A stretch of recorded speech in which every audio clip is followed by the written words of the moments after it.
Hello friends, welcome back to our YouTube channel ज्याचं नाव आहे परदेशी फॅमिली. तर आजचा व्लॉग हा रविवारचा स्पेशल व्लॉग आहे. तर तुम्हाला तर माहीतच आहे की रविवारी आपण कुठे ना कुठेतरी भटकंतीसाठी जातोच.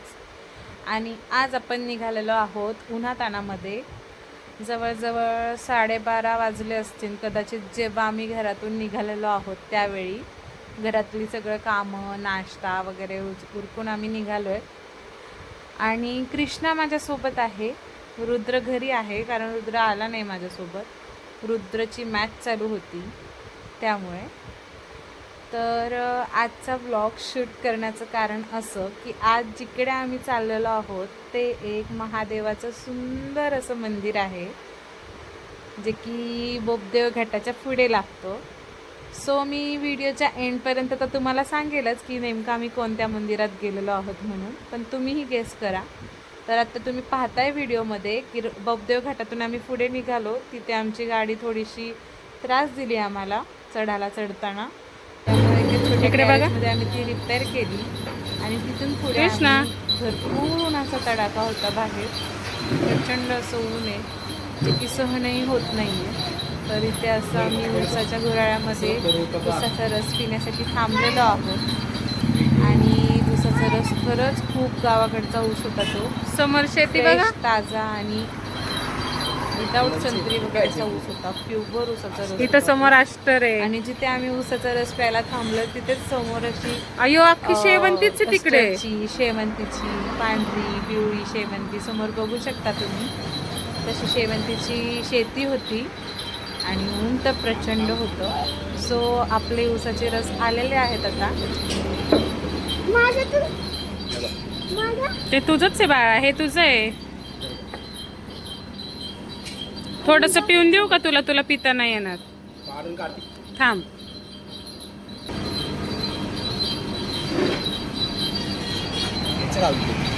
नको.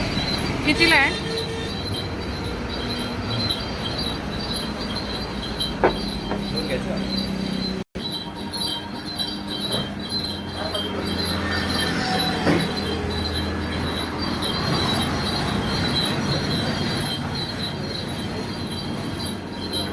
कसा आहे ऊसाचा रस?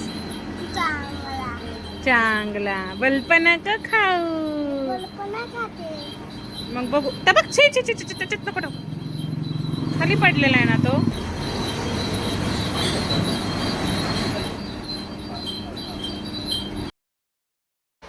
तर थोडंसं डोकं, थोडंसं जीभ, तोंड, घशाला पडलेली कोरड ही ऊसाच्या रसाने थंड केल्यानंतर आम्ही पुढच्या प्रवासाला निघालेलो आहोत. आणि जसं बोपदेव घाटातून पुढे पडतो आपण, तर तसं आपल्याला बऱ्याचशा ठिकाणी मोठ्या मोठ्या लांब रांगांमध्ये शेती बघायला भेटते. छान छान कौलारू घरं बघायला भेटतात, गावाकडचं जीवन बघायला भेटतं. आणि आधीमध्ये जिथे हायवे कडक असं बनल्यासारखं ऊन बघायला भेटतं. म्हणजे यावरून लक्षात येतं आपल्याला की झाडं लावणं, शेती करणं, जे शेतकरी आपण म्हणतो शेतकरी जगाचा पोशिंदा आहे, ते कशासाठी म्हणतो ते यावरून आपल्याला लक्षात येतं. जमिनी या राखल्याच पाहिजे. तर असं सगळी हिरवळ बघत बघत आपण फायनली पोचलेलो आहोत मंदिराच्या आवारामध्ये. मंदिराच्या आवारामध्ये पोचल्यानंतर बऱ्यापैकी रस्त्याचं काम ठीकठाक केलेलं आहे इकडे. आणि वरती देखील सिमेंटचा रस्ता छान बनवलेला आहे. आम्ही जवळजवळ 3 ते 4 वर्षापूर्वी आम्ही इकडे आलो असू. तेव्हा एवढी काही डेव्हलपमेंट नव्हती, म्हणजे रस्ता पण एवढा छान नव्हता. आता खूप सारी सुधारणा झालेली आहे. आणि मंदिर पाहून तुम्ही ओळखूच शकता, बरेच जण गेलेही असतील ह्या मंदिराला. तर हे आहे सासवडमधील पुढे जर का गावामध्ये तुम्ही गेले तर भुलेश्वर म्हणून एक महादेवाचं खूप प्राचीनकालीन असं सुंदर मंदिर आहे. हे तुम्ही व्हिडिओ शेवटपर्यंत पहा, कारण ह्या व्लॉगमध्ये मी व्हिडिओ आतून देखील, म्हणजे बऱ्याचशा मंदिरांमध्ये आतून शूट करण्याची परमिशन नसते, पण ह्या वेळेला महादेवांच्याच कृपेमुळे कदाचित मी पूर्ण व्लॉग छान शूट करू शकले. मंदिराच्या आतील देखील शूटिंग आहे ह्याच्यामध्ये. आता मस्तपैकी आम्ही तिघांनीही तिलक लावून घेतला या बाबांकडून. आणि निघालो आता मंदिराच्या आत जाण्यासाठी, महादेवाचं दर्शन घेण्यासाठी आणि हे प्राचीन शिवकालीन वास्तू पाहण्यासाठी. या वास्तूच्या आतमध्ये जे शिल्पकाम आहे, जे दगडामध्ये रेखीव काम म्हणतो आपण, मूर्त्या वगैरे बनवणं, इथं बघ कृष्णा, देवी देवता घडवणं, लोकांच्या हातातील कला, कृष्णा जरी त्याचे अवशेष केलेले असतील त्या काळातील मुघलांनी म्हणा किंवा लढायांमध्ये म्हणा, पण ते अजूनही जिवंत आहेत असं दाखवतात की त्यावेळेला आपल्याला आपल्या छत्रपती शिवाजी महाराजांनी आणि छत्रपती संभाजी महाराजांनी कशातून बाहेर काढले, आपण काय जगत होतो आणि आता आपण काय जगतोय, यातलं अंतर तुम्हाला ह्या मंदिरातून कळून येईल. तर मंदिराच्या आतमध्ये गेल्यानंतर गाभारात एकदम हे दगडी बांधकाम होतं, त्याच्यामध्ये मस्तपैकी हे डॉगेश महाराज निवाऱ्याला झोपलेले आहेत आणि खरंच खूप थंड वाटत होतं. बाहेर एवढा उन्हाचा तडका होता तरी पण आतमध्ये काहीच गरमी जाणवत नव्हती, इतकं थंड होतं हे मंदिर. तर सचिन मला बोलवत आहेत, चल पुढे. आता ह्यांना कोण सांगणार की मला ब्लॉगही शूट करायचा आहे तुमच्याकडे, पण तुम्हीही मनाने आवर्जून नक्की पहा. मी एवढं शूट करते तर प्लीज प्लीज प्लीज म्हणजे आवडलाच ना तुम्हाला तरच लाईक करा, असं बरंच लाईक करा असं नाही म्हणणार, पण आवडलं तर नक्की एक लाईक तर देऊ शकता आणि सबस्क्राईबही करू शकता. एक जरी लाईक केलं किंवा एक जरी सबस्क्राईब केलं तरी माझी जी म्हणतो ना आपण इच्छाशक्ती किंवा कॉन्फिडन्स लेवल खूप टॉपला जातो माझा. तर तुम्ही आता बघू शकता व्हिडिओमध्ये की किती छान छान गणपती बाप्पाची, हा एवढा मोठा कासव होता इथे, हे हत्ती ज्याचं की सोंग वगैरे तोडलेले आहे. पण हे जे रेखीव काम आहे ते आत्ताच्या काळामध्ये खरंच भेटू शकतं का हो असं काम? मला तर नाही वाटत की आत्ताच्या काळामध्ये असं काम भेटू. पण झालेले आहे हे मंदिराच्या म्हणजे आपल्या शंकर भगवानांच्या पिंडीच्या समोरच असं मोठ्याच्या मोठा नंदी आहे या मंदिरामध्ये. आणि जे की मी तुम्हाला शिल्प दाखवते ते पूर्ण दगडामध्ये कोरलेलं शिल्प आहे. तुम्ही दरवाजाही बघू शकता किती छान कोरलेला आहे. हे करणं सोपं नाही आणि आत्ताच्या काळामध्ये तर शक्यच नाही. त्या काळातील लोक किती हुशार होते, त्यांच्या हातामध्ये किती कला होती आणि तोडणाऱ्यांच्या हातामध्ये किती निर्घुणता होती आपल्या धर्माबद्दल ही दिसून येते. म्हणजे मी स्वतः स्पेशली जातीवाद कधी केला नाही, करणारही नाही आणि माझ्या ह्याच्यामध्ये ते बसत नाही. पण कधी कधी असं वाटतं हे असे अवशेष पाहिले ना आपल्या देवी देवतांचे की मग शिरड येते की का म्हणून एवढा द्वेष? जर का आम्ही तुमच्या धर्माला मानतो ना तर तुम्ही आमच्या धर्माला माना ना. जर का आम्ही तुमच्या देवाचा रिस्पेक्ट करतो तर तुम्हीही आमच्या देवाचा रिस्पेक्ट करा ना. जर का आम्ही मॅच्युरिटी दाखवतो तुम्हीही मॅच्युरिटी दाखवू शकता. तर समोर तुम्ही बघू शकता की महादेवाची सुंदर अशी पिंड आहे आणि तिला खूप सुरेख असं सजवलेलं आहे. तर इथे बिलकुलच मला ओरडले नाही, ज्याची की मला अपेक्षा वाटली की मला सुंदरपणे व्हिडिओ घेता येईल. देवकृपेने मला व्हिडिओ घ्यायला भेटला. तर समोर इकडे भजनी मंडळ बसलेलं होतं, त्यांचं छान भजनामध्ये ते दंग झालेले होते. त्यानंतर आम्ही म्हटलं की चला जरा मंदिर आवारामध्ये फिरूयात, मंदिर कसं आहे ते पाहूयात. इकडे माझा कृष्णा काहीतरी बोलतोय मला. तर इकडे पुढे दगडामध्ये कोरलेलं महाभारत देखील आहे. विठ्ठल रुक्मिणीचं मंदिर आहे आतमध्ये. हे खांबावरचं कोरीव काम, हे दगडांवरचं शिल्पकाम, कोरलेली एक एक मूर्ती आणि ह्या पाठीमागचं कष्ट, त्यांची डोकॅलिटी आणि त्यांच्या हातातली कला ही स्पष्टपणे ते जरी तुटलेलं असेल तरी देखील आपल्याला दिसून येते. पण ज्याने तोडलं त्याच्या हाताला मात्र रगात किती भरली असं म्हणावं लागेल माझ्या आजीच्या भाषेमध्ये. ज्याने तोडलं त्याचे हात कसे काय चालले असतील त्या देवी देवतांवरती हे मी नाही सांगू शकत. आणि पण जाऊ देत, सोडा, तो काळ आपण गेला. पण त्या काळात आपण जे काही भोगलं ते आपण आत्ता जे काही जगतोय छान आयुष्य ते कशामुळं जगतोय, कोणाच्या बलिदानामुळं जगतोय हे आपण विसरता कामा नये. तर गाभाऱ्यामध्ये आणखीन छान छान अशा मूर्त्या आहेत. ह्यांचं फक्त कोरीव काम तुम्ही बघा. सांगा बरं आपण कोणत्या मंदिरात कृष्णा इथे सांग कुठे आलास तू? कुठे आलास? सांग कुठे? भुलेश्वरला. आता काय करायचं आपल्याला? पोटपूजा बघूया.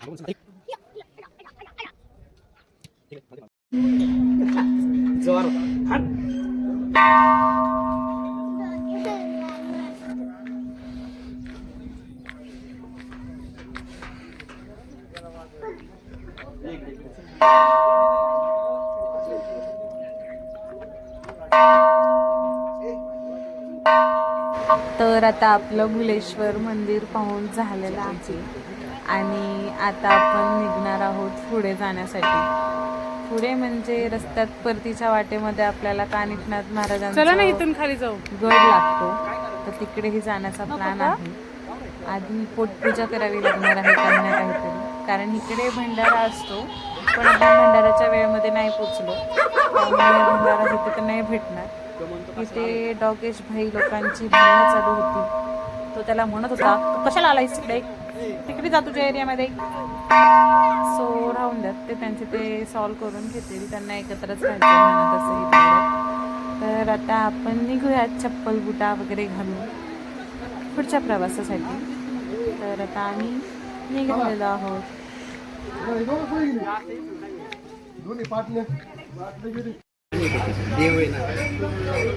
कृष्ण काय पितो दाखव, दाखव ना. नाही तुझ्या हातात काय दाखव ना. जिरा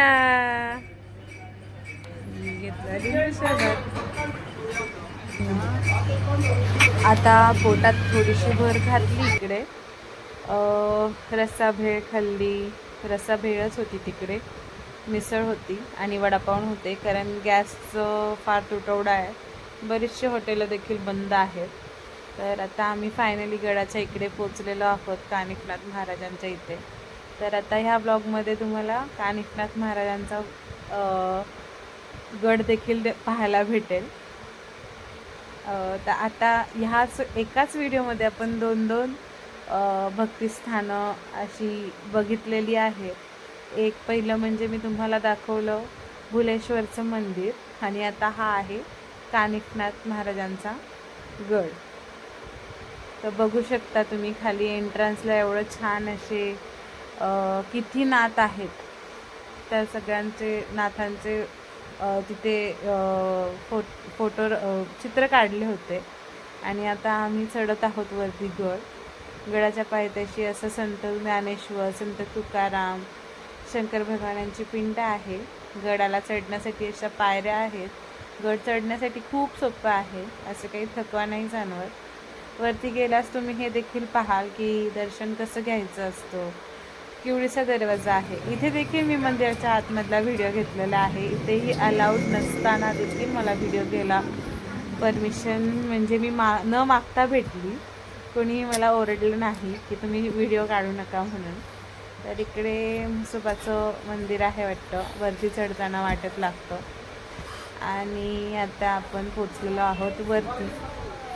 इकडे आमच्या कृष्णाच्या काहीतरी ढालगुजेपणा चालूच असतो. मला यायला खूप थकवा जाणवतोय. मी कशी बशी चढतीये. तर पोचलोय आपण. काय सचिन काढतोय. तर आता आपण मंदिराच्या आतमध्ये चाललेलो आहोत. आणि असं खूप सुंदर हे देखील मंदिर सजवलेलं आहे. पूर्ण काचा लावलेल्या आहेत आतमध्ये गाभाऱ्यामध्ये. छान सजावट आहे या मंदिराची. तुम्ही व्हिडिओमध्ये पाहूच शकता. एवढं नाही कुठेही शूट करून दे, पण माझ्या नशिबात होतंच की देवही म्हणत असेल काढ बाई, तुला एकदाचा जो काही ब्लॉग काढायचा तो काढूनच घेतो. तर पहा, हे आहे काय म्हणतात बरं ह्याला, घुमट म्हणतात ना, घुमट वरती असतं ते. तसं खूप छान असं रंगीत काचांनी राजस्थानी पॅटर्नमधून दिसतंय. हे राजस्थानी पॅटर्नमधून त्यांनी सुंदर असं सजवलेलं आहे. आणि हे जे पुढे तुम्हाला छोटंसं चौकोनी एकदम आतल्या साईडला दरवाजा दिसतो, तिथून आपल्याला दर्शन करायला जावं लागतं.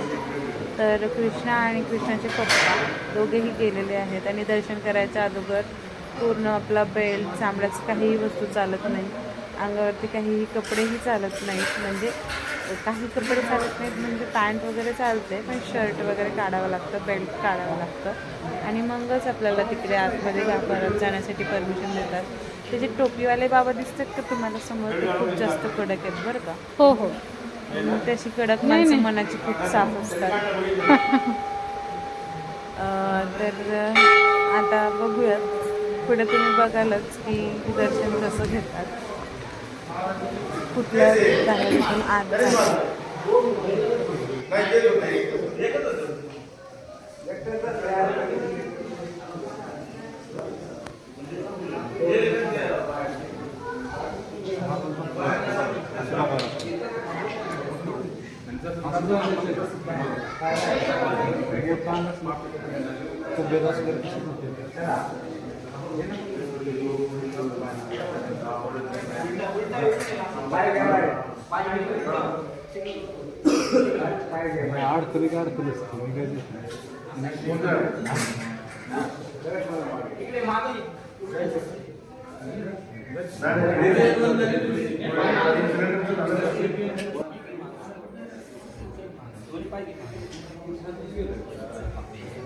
अरे झोपकी बाळा खाली.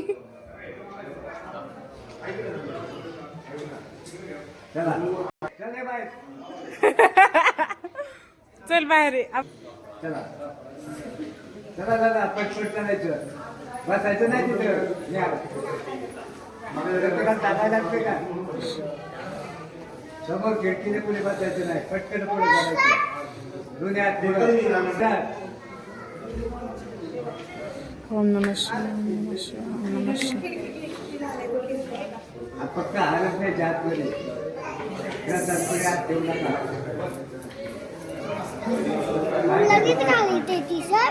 हो घालायचंय. सचिन ऐका ना, या बाहेर. कानिफनाथ महाराजांची ख्याती अशी आहे की त्या दरवाजातून कितीही म्हणजे हेल्दी माणूस असू दे तरी तो त्या तिथून आतमध्ये जातो, पण मनात कुठलीही शंका कुशंका न घेता तुम्ही भक्तिभावाने आतमध्ये जावा, तरच जाता येतं.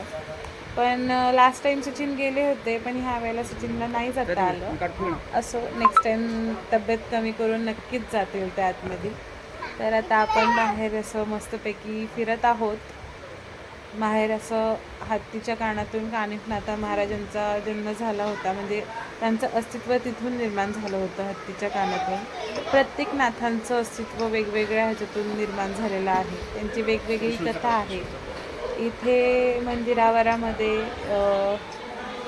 खूप असं प्रसन्न वातावरण होतं. सचिन त्यांना भस्म वगैरे लावून दिला, कृष्णाची चांगला पाय दुखतो कृष्णा परेशान करून सोडलं होतं. पण ठीक आहे, मुलांना देखील कधीतरी असं एन्जॉयमेंट हवंच. घरांच्या 4 भिंतींमध्ये राहून ते देखील कंटाळून जातात. तर ह्या मंदिराच्या आवारामध्ये पण अशी बरेचशी छोटी छोटी मंदिरं होती. आणि मेन म्हणजे आत्ता सूर्य मावळतीला जाणार होता, त्यामुळे हवेमध्ये थोडा गारवा होता. उन्हाचा जो कडाका होता तो देखील थोडा थंड झालेला होता. आणि इकडे देखील समोर एक मीननाथ मामांची हे आहे समाधी. त्यानंतर इकडे वरती पाणी घेतलं, पिण्याच्या पाण्याची खूप छान सोय आहे इकडे वरती. बोरचं पाणी आहे पण खूप थंड आहे. आणि मंदिर आवारामध्ये बघू शकता तुम्ही व्हिडिओमध्ये किती शांतता, किती प्रसन्नता आणि किती थंड वाटत होतं. खूप रिलॅक्स वाटत होतं आता, कारण गडावरती चढतानाच आम्ही खाली तोंड हातपाय धुतलेले होते, त्यामुळे थोडंसं बरं रिलॅक्स वाटत होतं. दिवसभर उन्हात होतो त्यामुळे. इकडे मला आमच्या उज्ज्वलासारखीच एक राणी कुत्री भेटली, तिला मी थोडासा असं गपचूप शूट करायचा प्रयत्न केला. आणि आता कानिफनाथ महाराजांचं दर्शन घेतल्यानंतर आता आम्ही निघालेलो आहोत घराकडच्या वाटेसाठी. आता सूर्य मावळतीला लागलेला आहे आणि आम्ही खूप खूप खूप खूप जास्त थकलेलो आहोत. त्याच्यात माझी चप्पल देखील तुटलेली होती, मी अनवाणी पाणी. सो आता चहाचा टाईम झालेला आहे, पण बिना चप्पलीचं कोणत्या चहाचं दुकानात घुसायचं असं फचकत झाली होती माझी. आता ज्या बोगदेव घाटातनं आपण चढालो होतो खडबड खडबड गाडी करत, त्याच बोगदेव घाटातून एकदम मस्तपैकी आपण उतरत आहोत. गाडी पण आपली आता व्यवस्थित झाली आहे, त्या दादांनी नीट करून दिली मग दादांनी. आणि हे बोगदेव घाटातून खाली उतरतानाचं आपलं पूर्ण पुणे दिसतं तिथं. तर